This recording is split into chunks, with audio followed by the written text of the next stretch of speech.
Welcome to this week's roundup of ISS News. This week we've been busy preparing for our preparatory visit by our two accrediting agencies, the Council of International Schools and the Western Association of Schools and Colleges. We've been talking to our evaluators by Zoom, planning the fine details of the schedule and making arrangements inside our school to do filming of classes and other things that we're expected to do. I want to really thank our two evaluators, one that is based in Canada and the other that is based in Adelaide, who will be conducting this visit virtually at times of the day that are a bit unusual for them. It's wonderful to have people who are so dedicated to school improvement processes to work alongside us. I also want to thank our staff that have worked tirelessly over the last few years to get ready for this week. And I really hope that they will be able, through their professional conversations, to celebrate the work that we have done over the last few years. It's quite phenomenal. On December the 4th, we will be holding our next practice home-based learning session. We hope that we never have to go back into remote learning mode again, but those days you never know.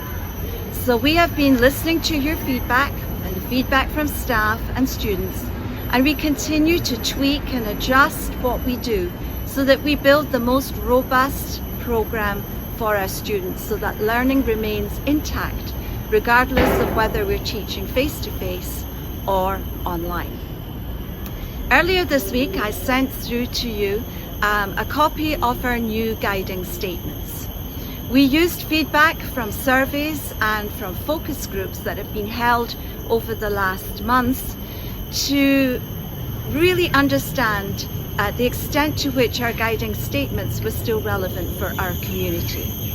We updated and refreshed the mission statement, and we rewrote the value statement. Our vision statement, which is educating to make a difference, remains intact. The Guiding Statements Committee worked tirelessly, including during our circuit breaker sessions, to create those new guiding statements. And they've used feedback that you gave them to create those statements. So thank you very much indeed. We're now working to create awareness of our new mission and value statement, and I'm working with the engagement team to create lots of fun activities to make sure that they're fully understood and embedded in our practice here at ISS. As promised, I'm going to take you into the construction site now to see what has happened since the last time we visited. We're on schedule to complete the project by the end of December, so that's absolutely exciting. So just bear with me now as I move into the site. So we've walked now into the construction site, and you can see over on the left how the walls have been knocked out to create very spacious window areas so that we can capture the light and the beautiful greenery of our campus. Walking now into the quadrangle, I want to show you what they've done with the classrooms that are actually adjacent to the play area. So if we just walk down this corridor a little bit, you'll see how big window and door spaces have been made so that the classrooms will have beautiful views of the play area and of the trees beyond.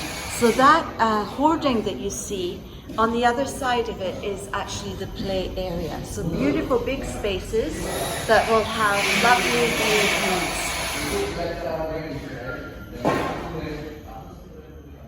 This is another view of the quadrangles. So I'm going to walk you down now so that you can see the area where the new toilets are being created for the primary school. So again, window spaces are being created to give beautiful views of the greenery around and lots of light, so that the children feel that they're really working and studying within nature.